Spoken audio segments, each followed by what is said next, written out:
No matter how styles change, one thing it seems is always in. Thin. Even outrageously thin. I can give you what you want. The internet was abuzz last month over these digitally slenderized ads showing impossibly thin Ralph Lauren models. The company says the release was a mistake, but it struck a nerve. And on this topic, says Washington Post fashion editor Robin Givhan, that's not unusual. We react really strongly to the fact that they have this sort of idealized body type that is virtually impossible for anyone else to attain. Fashion is constantly saying, come on, you know you want to be this, you know you want to wear this. But the divide has never been bigger between the clothes these models wear and the ever larger customers who buy them. In 1960, the average American woman was 5'3" and weighed 140 pounds. Roughly 40 years later, she'd grown an inch, but now weighed 164 pounds. The average dress size in America today? 14. I think we're getting more real all over the place. The figures speak for themselves, and increasingly, designers like Betsey Johnson are taking notice.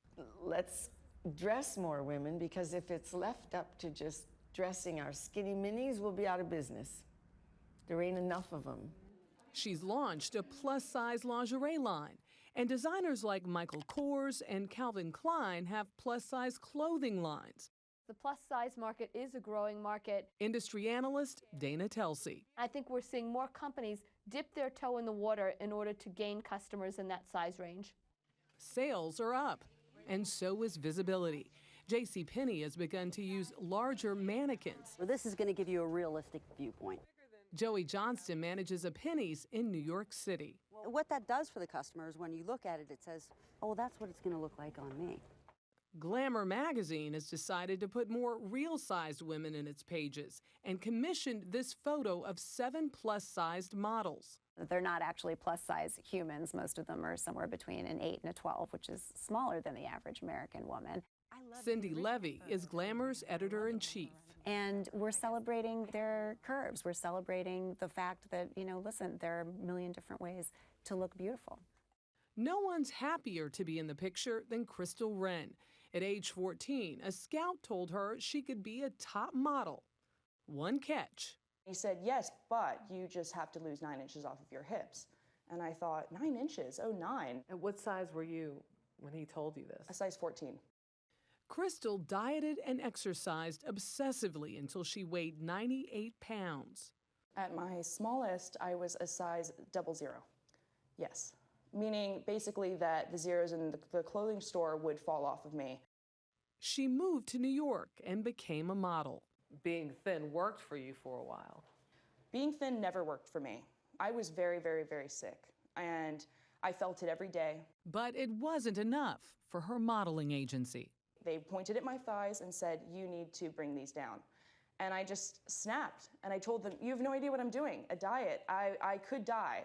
This is the plus-size board. This is the division that I work with. She began eating again, sensibly. It starts at a size 8 and goes all the way up to a 20.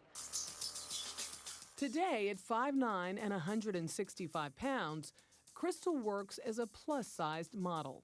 My success is much greater than when I was starving myself. And I have to say, it's really because I have found who I am supposed to be. I am confident. But will the fashion world make room for more Crystal Wrens? When the German women's magazine Brigitte announced that it will show only real women in its pages, Chanel designer Karl Lagerfeld commented, no one wants to see round women. And for all her love of curves, designer Betsey Johnson says sometimes only a skinny model will do. Why do fashion designers believe that clothes look better on a size 0 or a size 2? I hate to say it, but they do. They look better on the models. I can give you what you want. Still, Crystal Wren remains hopeful. All women in this country are different, and they're all different sizes, and they want to be represented. For women of all sizes, the runway remains the last frontier.